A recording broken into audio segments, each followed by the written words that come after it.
તમારા બાળકો માટે આ વેકેશનમાં આ નાસ્તો જરૂર બનાવજો. Hello friends, welcome to kitchen art. Friends, વેકેશનમાં બાળકો ઘરે હોય છે અને રમી રમીને થાકે છે, ત્યારે ભૂખ લાગે છે, ત્યારે આપણે પણ કંઈક નવું બનાવીને ખવડાવવાનું મન થતું હોય છે. તો આજે આપણે મમરામાંથી એકદમ નવો નાસ્તો બનાવીશું, જે બાળકોનો ફેવરેટ બની જશે અને આ નાસ્તો ખાધા પછી તેમને ભૂખ પણ નહીં લાગશે. આટલો સરસ ટેસ્ટી અને હેલ્ધી બને છે કે એકવાર ખાધા પછી વારંવાર ખાવાનું મન પણ થાય છે. તો ચાલો હવે રેસીપી શરૂ કરીશું. રેસીપી સારી લાગે તો લાઈક અને શેર કરજો. મારી ચેનલ ઉપર નવા હોય અને મારી ચેનલને હજુ સબસ્ક્રાઈબ ન કરેલ હોય તો સબસ્ક્રાઈબ કરી બાજુનું બેલ બટન દબાવવાનું ભૂલશો નહીં, જેથી કરીને તમને મારા નવા વિડીયોનું નોટિફિકેશન મળતું રહે. તો આ નાસ્તો બનાવવા માટે સૌથી પહેલાં આપણે મમરા લેશું. 4 કપ જેટલા મમરા લેશું અને તેને મોટા બાઉલમાં લઈ લેશું.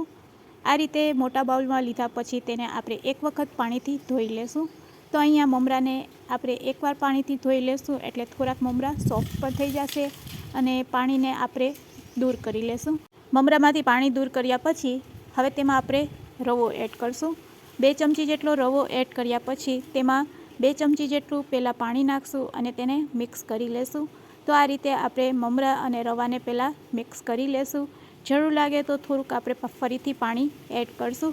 અહીંયા આપણે મમરાને એકદમ સોફ્ટ કરવાના છે, તો રવો અને મમરા સરસ પલળી જાય તેના માટે આપણે 10 મિનિટ માટે તેને ઢાંકીને રાખી દઈશું. હવે આ નાસ્તા સાથે ખાવાની મજા પડે તેવી ચટણી બનાવીશું.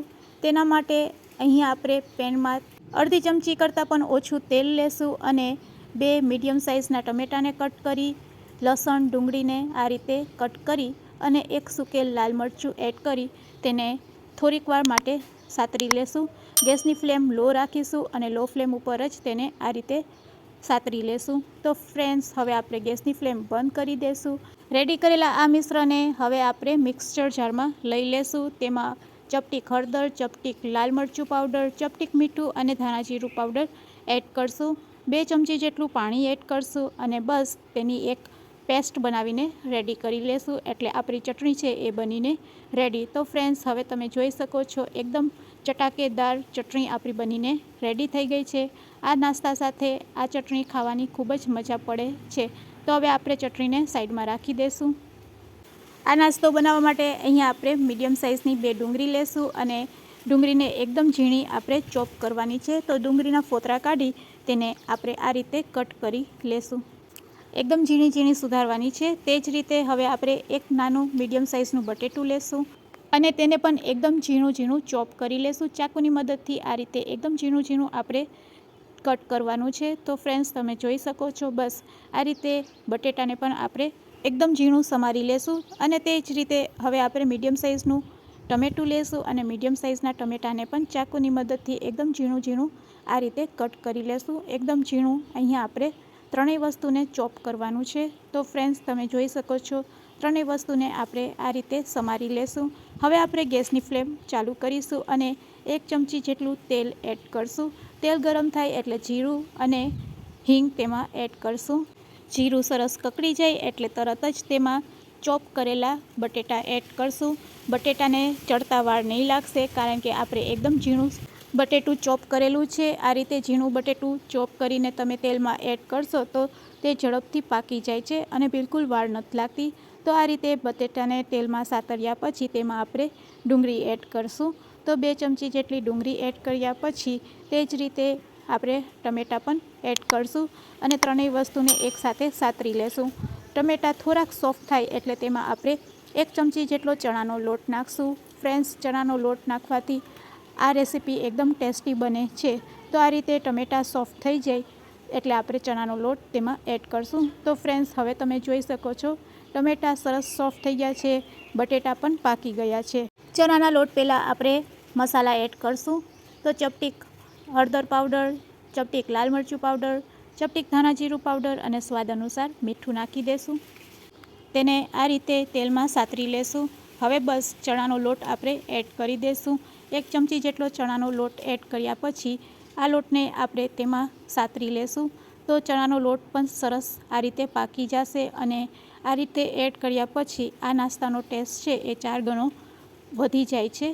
અને રોજ રોજ બાળકોને શું ખવડાવવું તેની ટેન્શન હોય છે, ત્યારે આપણે કંઈક નવું બનાવવાનું મન થાય છે, ત્યારે તમે આ રેસીપી બનાવી શકો છો.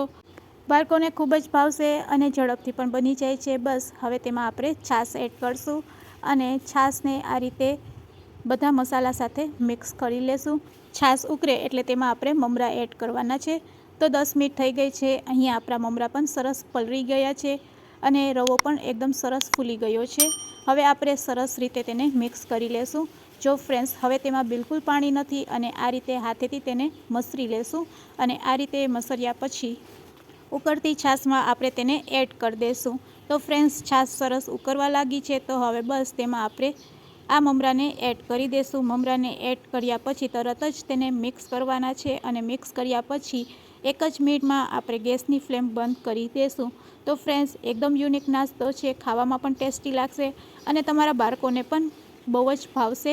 બાળકો રમી રમીને થાકે અને ઘરે ખાવું કરે ત્યારે તમે આ હેલ્ધી નાસ્તો ઝડપથી બનાવીને બાળકોને આપી શકો છો. બાળકોનું પેટ પણ ભરાઈ જશે અને તમારા માટે તો ખૂબ જ સહેલી રેસીપી છે. આ રીતે એકદમ ટેસ્ટી હેલ્ધી નાસ્તો બનાવ્યા પછી તેમાં આપણે કોથમીર એડ કરશું. ગેસની ફ્લેમ બંધ કરી દઈશું. તો અહીંયા હેલ્ધી નાસ્તો બનીને રેડી છે. હવે તેને આપણે એક પ્લેટમાં લઈ લેશું. તો અહીંયા આપણે પ્લેટને તેલથી ગ્રીસ કરી દઈશું. રેડી કરેલા આ નાસ્તાને ગ્રીસ કરેલી પ્લેટમાં લઈ લેશું. પ્લેટમાં એડ કર્યા પછી હવે આપણે તેલવાળી ચમચીથી તેને આ રીતે સ્પ્રેડ કરી દઈશું. આ રીતે સ્પ્રેડ કર્યા પછી થોડીક વાર માટે આપણે તેને રેસ્ટ આપીશું. તો અહીંયા આપણે થોડીક વાર માટે તેને છોડી દઈશું. આ રીતે નાસ્તો ઠંડો થઈ જાય એટલે તેમાં આપણે ચાકુથી કાપા લગાડશું. તો આ રીતે તેમાં કટ લગાવ્યા પછી તમે આ નાસ્તો છે એ બાળકોને આપી શકો છો. એકદમ ટેસ્ટી, યુનિક અને હેલ્ધી નાસ્તો બનીને રેડી છે, જે બાળકોને ખૂબ જ ભાવશે.